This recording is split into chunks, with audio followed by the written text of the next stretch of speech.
Ibu, Bapak, saudari-saudara, anak-anak yang dikasihi Kristus, salam bertemu kembali. Hari ini kita akan merefleksikan pendalaman iman, pertemuan APP kita yang kelima dengan tema penyangkalan. Minggu lalu tema kita tentang dengarkanlah Tuhan Yesus, dengarkanlah Dia. Barusan kita belajar mendengarkan, rendah hati untuk mendengarkan, tiba-tiba kita menyangkal. Itulah ibu bapak perjalanan, pergulatan, dialek kita sehari-hari. Namun dengan pergulatan itu kita semua sedang dimatangkan, sedang dibuat tambah pinter, tambah mengerti. Tentu dari pengalaman-pengalaman negatif, yaitu penyangkalan. Mari bersama-sama sekarang kita menyiapkan batin kita, agar kita bisa dengan gembira menyiapkan dan merenungkan pertemuan kelima ini dengan tema penyangkalan. Untuk itu marilah bersama-sama kita menyiapkan batin kita, memohon karunia Allah untuk memulai pertemuan ini dengan berdoa.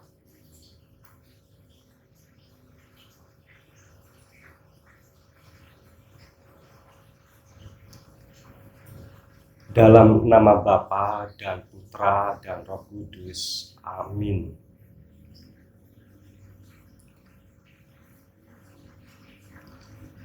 Bapa yang Maha Kasih, syukur kami haturkan kepadamu atas rahmat kesetiaan iman yang Engkau anugerahkan, sehingga kami setia mengikuti Yesus, Guru dan Tuhan. Perjalanan kami bersama Santo Petrus memasuki saat-saat kritis, karena Yesus, Guru dan Tuhan, ditangkap dan dijatuhi hukuman mati di salib. Dalam perjamuan terakhir, Yesus telah mengatakan bahwa Petrus akan menyangkalnya 3 kali. Dan itulah yang terjadi.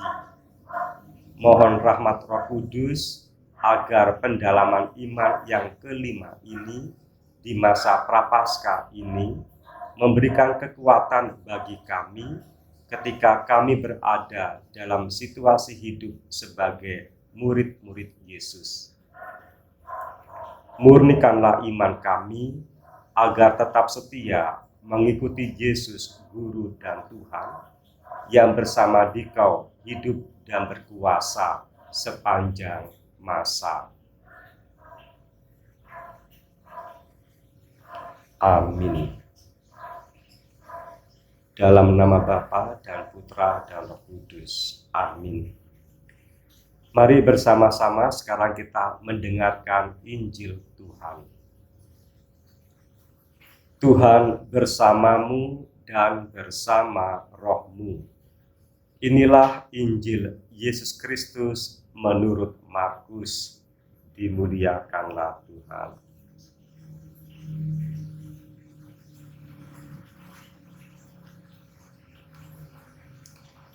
Pada waktu itu Petrus masih ada di bawah, di halaman. Lalu datanglah seorang hamba perempuan imam besar. Dan ketika perempuan itu melihat Petrus sedang berdiam, ia menatap mukanya dan berkata, "Engkau juga selalu bersama-sama dengan Yesus, orang Nazaret itu?" Tetapi ia menyangkalnya dan berkata, "Aku tidak tahu dan tidak mengerti apa yang engkau maksud." Lalu ia pergi ke serambi muka dan berkokoklah ayam. Ketika hamba perempuan itu melihat Petrus lagi, berkatalah ia pula kepada orang-orang yang ada di situ, Orang ini adalah salah seorang dari mereka." Tetapi Petrus menyangkalnya pula. Tidak lama kemudian, orang-orang yang ada di situ berkata juga kepada Petrus, "Engkau ini pasti salah seorang dari mereka, apalagi engkau seorang Galilea." Maka mulailah Petrus mengutuk dan bersumpah, "Aku tidak kenal orang yang kamu sebut-sebut ini." Dan pada saat itu, berkokoklah ayam untuk kedua kalinya. Maka teringatlah Petrus bahwa Yesus telah berkata kepadanya, "Sebelum ayam berkokok 2 kali, engkau telah menyangkal aku juga. Engkau telah menyangkal aku 3 kali." Lalu menangislah ia terseduh-seduh.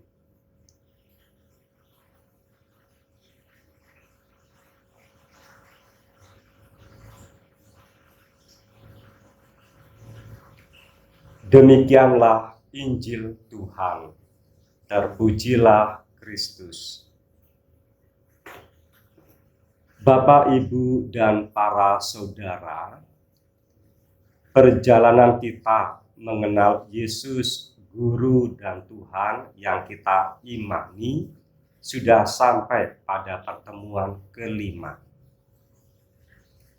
Dalam pertemuan ini, kita diajak untuk mengalami penyangkalan terhadap Yesus yang dilakukan oleh Petrus. Tentu peristiwa penyangkalan Petrus ini tidak dapat dipisahkan dari perjalanan sebelumnya. Kita sudah memahami bahwa pengenalan para murid terhadap Yesus, Guru dan Tuhan, bukanlah terjadi begitu saja, namun melalui proses yang tidak mudah. Meski dengan jelas dan tegas Petrus yang mewakili murid lainnya telah menyatakan bahwa Yesus adalah Mesias, ternyata apa yang dimaksud Petrus tentang Mesias berbeda dari maksud Yesus, bahkan bertolak belakang. Terjadilah konflik antara Yesus dan Petrus. Petrus menolak apa yang dimaksud Yesus tentang Mesias. Dan di depan para murid lainnya, Yesus memarahi Petrus dengan mengatakan kepadanya, "Enyalah iblis." Kita bisa membayangkan jika kata-kata Yesus itu ditujukan kepada kita. Apa reaksi kita? Petrus dan para murid lainnya sudah sekian lama mengikuti Yesus dan memiliki hubungan pribadi dengan Yesus.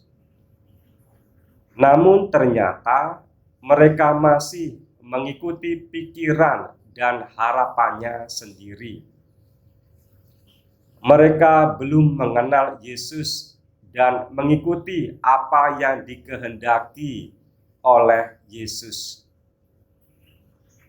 Dengan demikian, murid Yesus selalu mengikuti Yesus, artinya berjalan di belakang Yesus dan menempuh jalan yang ditempuh Yesus Sang Guru. Namun ternyata Petrus dan teman-temannya masih memiliki pikiran sendiri dan mengikuti pikirannya sendiri. Meski sudah dimarahi Yesus dan sudah dijelaskan oleh Yesus tentang jalan yang harus ditempuh para muridnya, namun ternyata mereka masih saja mengikuti keinginannya sendiri itu. Ini nampak jelas ketika Yesus menampakkan kemuliaan di hadapan Musa dan Elia. Tiba-tiba Petrus mengatakan usulan mendirikan 3 tenda. Kemudian terdengar suara dari dalam awan, "Inilah anak yang kukasihi, dengarkanlah dia." Dengarkanlah dia bukan mendengarkan pikiran dan harapan diri sendiri. Meski sudah dimarahi dan diingatkan dengan jelas oleh suara dari dalam awan, apakah Petrus sudah berubah? Bukankah sebagai murid Yesus kita juga sering mengalami hal yang sama?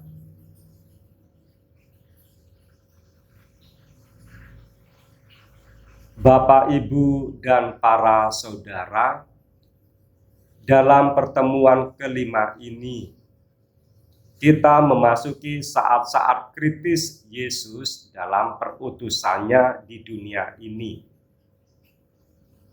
Dalam perjamuan malam terakhir, Yesus mengatakan kepada para murid-Nya, "Kamu semua akan tergoncang imanmu, sebab ada tertulis, Aku akan memukul gembala dan domba-domba itu tercerai-berai. Akan tetapi sesudah aku bangkit, aku akan mendahului kamu ke Galilea." Petrus langsung menjawab, "Biarpun mereka semua tergoncang imannya, aku tidak." Petrus masih saja belum mendengarkan Yesus. Dia masih mendengarkan pikirannya sendiri, bahkan menyatakan dirinya sebagai jagoan yang gagah. Biarpun mereka semua tergoncang imannya, aku tidak. Hebat sekali. Kemudian Yesus menyatakan, "Aku berkata kepadamu, sesungguhnya pada hari ini, malam ini juga, sebelum ayam berkokok 2 kali, engkau telah menyangkal aku 3 kali." Mendengar pernyataan Yesus, gurunya ini, bukannya Petrus menerima apa yang disampaikan oleh Yesus, tetapi sebaliknya. Petrus malahan menjawab dengan lebih congkak, "Sekalipun aku harus mati bersama-sama engkau, aku tidak akan menyangkal engkau." Semua murid yang lain pun mengatakan demikian juga. Setelah selesai perjamuan malam terakhir, Yesus pergi ke Taman Getsemani untuk berdoa. Di Taman Getsemani, Yesus ditangkap. Para muridnya meninggalkan dia dan melarikan diri. Selanjutnya, Yesus dibawa ke hadapan Mahkamah Agama. Petrus mengikuti dari jauh sampai di halaman rumah imam besar dan duduk bersama para pengawal sambil berdiam dekat api. Sementara Yesus di dalam rumah imam besar berhadapan dengan para imam kepala, tua-tua dan ahli Taurat serta imam besar. Kepada Yesus diajukan kesaksian-kesaksian palsu. Kemudian mereka memutuskan bahwa Yesus harus dihukum mati. Jika Yesus berhadapan dengan imam besar, para imam kepala, tua-tua, dan para ahli Taurat, yang kesemuanya adalah laki-laki dan di bawah pimpinan imam besar, mereka memiliki kuasa dalam mengadili dan menjatuhkan hukuman terhadap Yesus. Tetapi di halaman, Petrus berhadapan dengan seorang perempuan, hamba imam besar. Hamba perempuan ini melihat Petrus dan berkata, "Engkau juga selalu bersama-sama dengan Yesus, orang Nazaret itu?" Petrus menyangkal, "Aku tidak mengerti apa yang engkau maksud." Lalu Petrus pergi ke serambi muka. Dan hamba perempuan itu melihat Petrus lagi. Ia berkata kepada orang-orang yang ada di situ, "Orang ini adalah salah seorang dari mereka." Tetapi Petrus menyangkal lagi. Tidak lama kemudian, orang-orang yang ada di situ berkata juga kepada Petrus, "Engkau pasti salah seorang dari mereka, apalagi engkau seorang Galilea." Petrus pun mengutuk dan bersumpah, "Aku tidak kenal orang yang kamu sebut-sebut ini." Saat itu juga berkokoklah ayam untuk kedua kalinya. Maka teringatlah Petrus bahwa Yesus telah berkata kepadanya, "Sebelum ayam berkokok 2 kali, engkau telah menyangkal aku 3 kali." Lalu menangislah ia terseduh-seduh. Bapak, Ibu, dan para saudara, dari apa yang terjadi dengan Yesus di dalam rumah imam besar dan Petrus yang di halaman rumah imam besar, mengungkapkan peristiwa yang sangat bertolak belakang. Di dalam rumah imam besar, Yesus berhadapan dengan imam besar, para imam kepala, tua-tua, dan para ahli Taurat. Mereka ini orang-orang yang memiliki kuasa penuh untuk menjatuhkan hukuman kepada Yesus. Namun mereka mengajukan saksi-saksi palsu. Dengan demikian mereka mengadili Yesus dengan kebohongan. Sedangkan Yesus dengan jujur dan terus terang menyatakan siapa dirinya. Di halaman rumah imam besar, Petrus berhadapan dengan perempuan dan orang-orang yang tidak memiliki kuasa apapun atas Petrus. Tetapi mereka menyatakan kebenaran dengan jujur tentang Petrus, bahwa dia selalu bersama-sama dengan Yesus. Tetapi Petrus menyangkal. Dengan demikian, Petrus berhadapan dengan orang-orang tanpa kuasa apapun, tetapi jujur. Namun justru Petrus berbohong. Ketika mendengar ayam berkokok 2 kali, Petrus teringat bahwa Yesus, gurunya, telah menyatakan bahwa dirinya akan menyangkal dia sampai 3 kali. Dan itu benar terjadi. Petrus menyadari bahwa dirinya adalah murid yang berkhianat terhadap guru yang selama ini telah banyak berbuat baik. Dia menangisi dirinya dengan terseduh-seduh. Petrus menyangkal jati dirinya sebagai orang yang selalu bersama Yesus. Petrus berbohong bahwa dirinya selalu bersama Yesus. Ini dilakukan agar tidak mengalami situasi sulit seperti Yesus. Sebagai murid Yesus, sadar atau tidak, langsung atau tidak, mungkin kita pernah melakukan penyangkalan diri kita sebagai murid Yesus. Agar naik pangkat, kita tidak berani berterus terang bahwa kita murid Yesus. Ada juga yang diberi kepercayaan untuk mengelola kehidupan banyak orang, malah diambil untuk keuntungan sendiri, memanfaatkan kesusahan orang lain demi keuntungan diri sendiri. Sebagai murid Yesus yang rajin beribadat, tetapi suka mengadu domba antara saudara seiman. Mungkin masih banyak yang lain dalam hidup berkeluarga, dalam pekerjaan, dalam kehidupan menggereja, sebagai orang yang dipercaya masyarakat, dan lain-lain.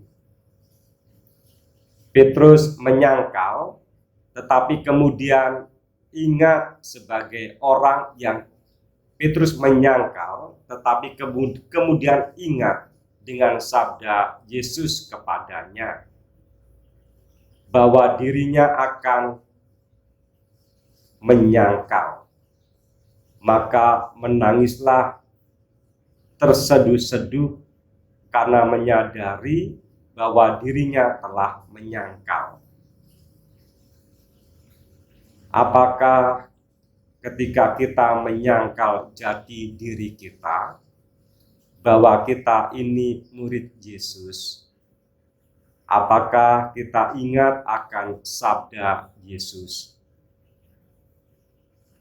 Dan jika ingat, apakah kita menyadari dan kemudian menyesali atau menghibur diri dan mencari 1000 alasan untuk membenarkan penyangkalan kita?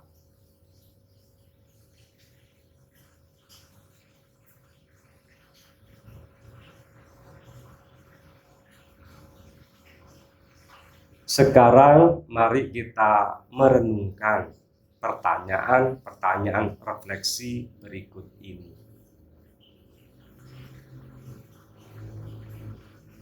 Setelah menyaksikan apa yang terjadi dengan Petrus, bagaimana perasaan Anda?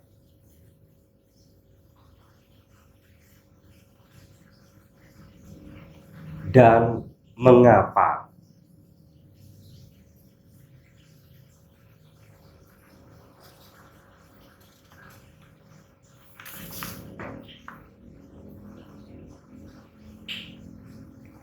Ketika belum menghadapi situasi hidup yang sulit, Petrus dengan sombong menyatakan dirinya akan setia mengikuti Yesus sampai mati. Tetapi ketika menghadapi situasi yang sulit, Petrus langsung menyangkal gurunya. Sebagai murid Yesus, pernahkah Anda menyangkal Yesus? Mengapa menyangkal Yesus?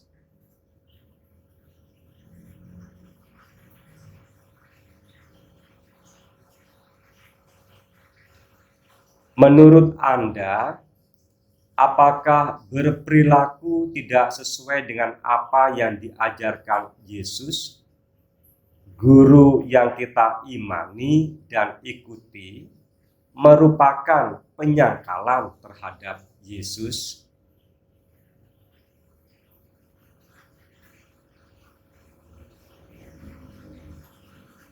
Mengapa?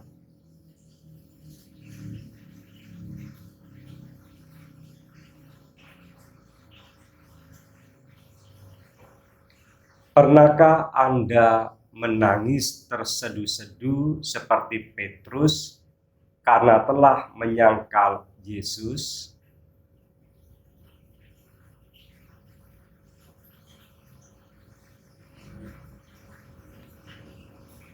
Mengapa?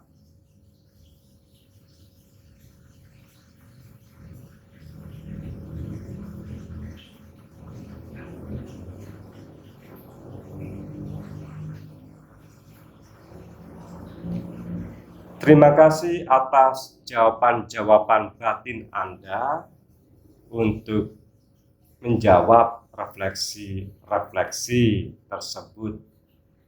Dan marilah sekarang kita menyiapkan batin kita untuk berdoa APP.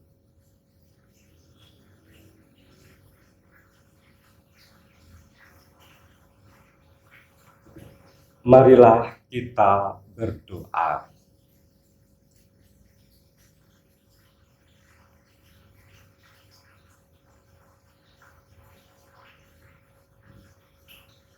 Bapa yang Maha Kasih, sudah sekian lama seluruh dunia berada dalam situasi hidup yang sulit karena pandemi COVID-19.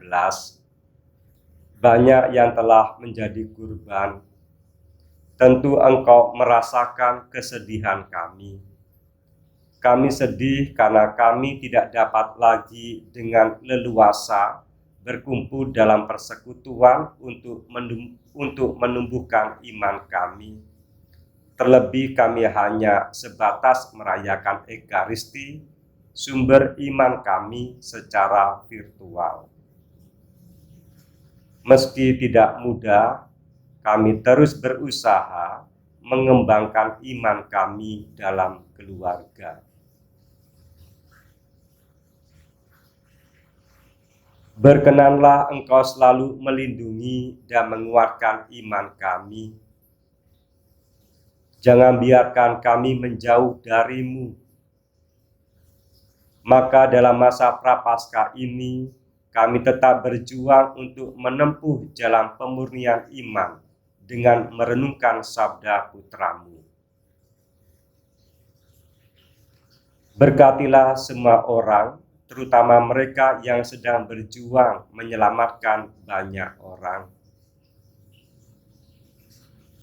Berkatilah juga para pemimpin masyarakat, negara, dan gereja, para gembala umat di lingkungan, stasi, dan paroki, beserta keluarga mereka.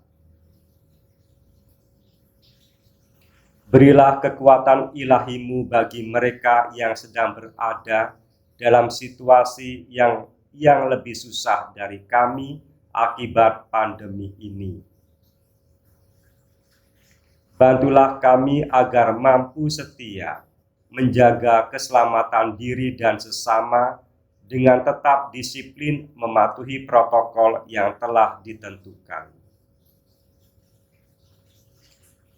Bapa yang Maha Kasih, berkenanlah menerima persembahan iman kami yang sederhana di masa Prapaskah ini.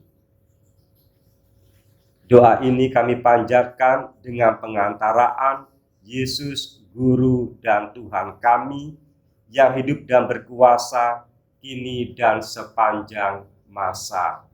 Amin. Mari kita doakan 3 kali Salam Maria. Salam Maria, penuh rahmat Tuhan sertamu. Terpujilah Engkau di antara wanita, dan terpujilah buah tubuhmu Yesus. Santa Maria Bunda Allah, doakanlah kami yang berdosa ini sekarang dan waktu kami mati. Amin. Salam Maria, penuh rahmat Tuhan sertamu. Terpujilah Engkau di antara wanita, dan terpujilah buah tubuhmu Yesus. Santa Maria Bunda Allah, doakanlah kami yang berdosa ini sekarang dan waktu kami mati. Amin. Salam Maria, penuh rahmat Tuhan sertamu. Terpujilah Engkau di antara wanita, dan terpujilah buah tubuhmu Yesus. Santa Maria Bunda Allah, doakanlah kami yang berdosa ini sekarang dan waktu kami mati. Amin. Dan marilah sekarang kita satukan doa-doa kita dengan doa yang diajarkan oleh Tuhan Yesus sendiri. Bapa kami yang ada di surga, dimuliakanlah nama-Mu, datanglah kerajaan-Mu. Jadilah kehendak-Mu di atas bumi seperti di dalam surga. Berilah kami rejeki pada hari ini, dan ampunilah kesalahan kami, seperti kami pun mengampuni yang bersalah kepada kami. Dan janganlah masukkan kami ke dalam pencobaan, tetapi bebaskanlah kami dari yang jahat. Amin. Marilah kita tutup dengan doa bersama-sama. Marilah berdoa.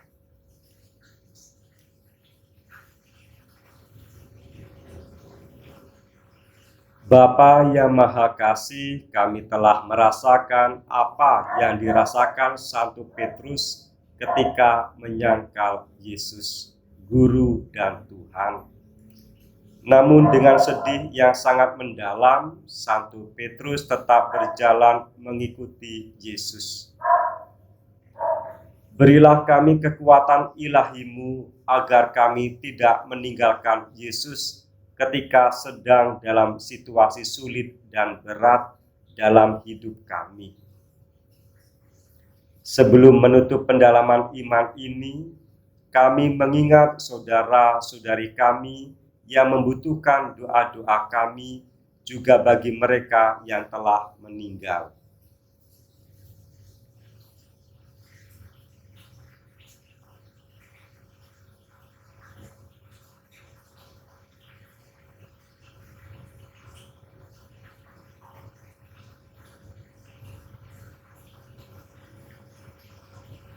Jagalah dan lindungilah perjalanan hidup kami selanjutnya sebagai persekutuan murid-murid Kristus yang dewasa dalam iman, guyub, penuh pelayanan dan misioner, demi kemuliaan nama-Mu sepanjang segala masa. Amin. Ibu Bapak, terima kasih untuk kebersamaan kita dalam pendalaman iman APP kita yang kelima ini. Dan mari juga kita siapkan diri kita untuk minggu depan. Berdoa bersama-sama, merenungkan bersama-sama pertemuan APP kita yang ke-6 yang terakhir. Dan kami selalu mendoakan Anda semua, semoga kita semua bisa sehat dalam masa pandemi ini, dan kita bisa mengalami ketahanan ekonomi, ketahanan pangan dalam masa pandemi ini. Terima kasih untuk kebersamaan kita, salam dan doa selalu. Mari sekarang kita mohon berkat dari Allah. Tuhan bersamamu dan bersama rohmu.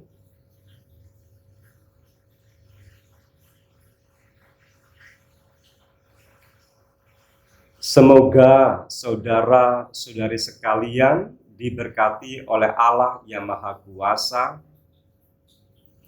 Bapa dan Putra dan Roh Kudus. Amin. Dengan demikian, pendalaman iman APP kelima kita sudah selesai. Syukur kepada Allah. Marilah kita pergi, kita mengamalkan apa yang sudah kita dengarkan dan kita renungkan ini. Amin.